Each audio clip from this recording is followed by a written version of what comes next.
Je pense que Mohamed Camara ne doit plus rejouer en Ligue 1. Je vais vous expliquer pourquoi. Il ne doit plus rejouer en Ligue 1 d'abord parce qu'il faut se replonger un peu dans les faits qui lui sont reprochés. Et vous avez tous en tête l'image de Mohamed Camara qui arrive sur le terrain et qui a sur sa manche gauche un strap, un autre sur le thorax. Et il faut s'imaginer que donc, le monsieur, au vestiaire, il a découpé son strap, il a bien collé, il a bien mis bien autour du logo, il l'a bien placé. Il y en a un qui est noir, l'autre qui est blanc, c'est bien visible. Ça veut dire quoi? Ça s'appelle de la préméditation. C'est-à-dire c'est quelqu'un qui a sciemment organisé cette mise en scène, et donc ça s'appelle comment? En droit, ça s'appelle un signe. C'est effectivement un signe qui montre qu'il n'est pas d'accord avec la campagne qui est menée par la Ligue. Donc ça, c'est cette première chose qui, pour moi, le signe, c'est pas exactement comme Ben Taleb qui va se planquer, c'est pas comme ceux qui veulent pas jouer le match. Lui, il décide de jouer quand même le match, il décide quasiment, lui, dans sa tête à lui, d'assumer, en quelque sorte, ce geste-là, en utilisant ces espèces de signes que sont de masquer les logos. Ça me semble déjà un premier fait que je trouve extrêmement dérangeant.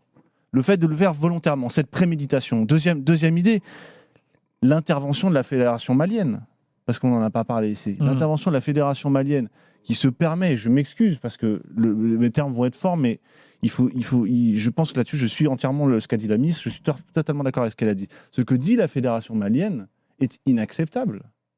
Quand la fédération malienne fait une leçon de liberté d'expression sur notre sol, et sur l'idée que la liberté d'expression, c'est aussi la liberté de ne pas dire, mais c'est faux.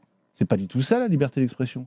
La liberté d'expression, c'est aussi la responsabilité de ce qu'on dit et de ce qu'on fait. On peut pas dire tout et n'importe quoi. C'est pas ça, la liberté d'expression. Et j'ai envie de répondre à la fédération malienne. Alors, si c'est la liberté d'expression, c'est dire tout ce qu'on veut.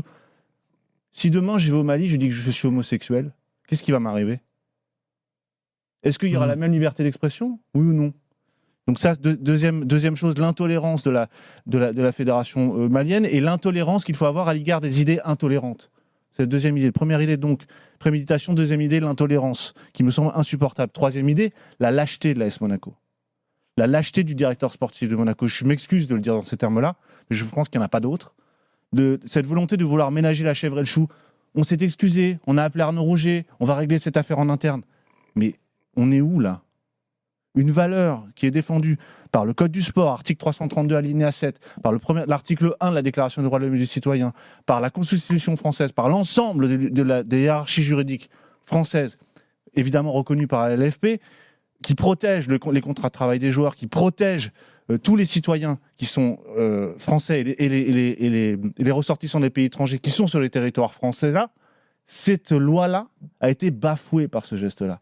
Donc, le minimum de la réaction qu'il faut avoir, c'est une réaction d'indignation. On ne peut pas accepter ça. Sinon, que valent nos valeurs si on ne les défend pas? Que valent nos valeurs si on ne les défend pas? Et ce qu'a dit la ministre, là, pour le coup, je suis totalement d'accord. Et la réaction de l'AS Monaco, qui consiste à essayer de oui, mais on s'est excusé, c'est pas vraiment la position du club. Il faut assumer. Rappelez-vous ce qui s'est passé avec Youssef Attal à Nice. Je vais passer pour le savoir, c'était à Nice. Quelle a été la réaction du club? Immédiatement, il a été suspendu. Immédiatement, il a été mis de côté. Dépôt de plainte. Alors là, c'est le parquet, c'était pas le club. Il aurait pu se constituer partie civile aussi. Suspension par la Ligue de 10 matchs. Et il a pris 8 mois de sursis. Alors, il a fait appel, Youssef Attal, et il a juste reposté un tweet Instagram. Il n'a pas préparé dans son vestiaire avec ses ciseaux son geste. Il n'a pas réfléchi avant. Et moi, j'en veux beaucoup aux gens qui voient ça et qui ne disent rien.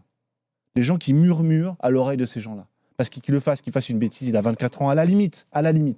Mais que personne ne lui dise, et que même peut-être certains l'encouragent à ça, à commencer par la fédération malienne, je trouve ça scandaleux. Donc c'est la raison pour laquelle je pense que je ne dis pas qu'il faille le licencier, ça regarde le club. Je dis qu'il ne doit plus rejouer en Ligue 1 dans la mesure où il a bafoué sciemment le socle des valeurs qui nous rassemblent et auxquelles obéissent tous les clubs, et je ne crois pas qu'il faille juste le balayer d'un revers de main.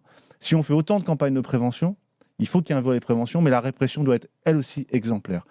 Si nos valeurs ne sont pas défendues, elles ne valent rien.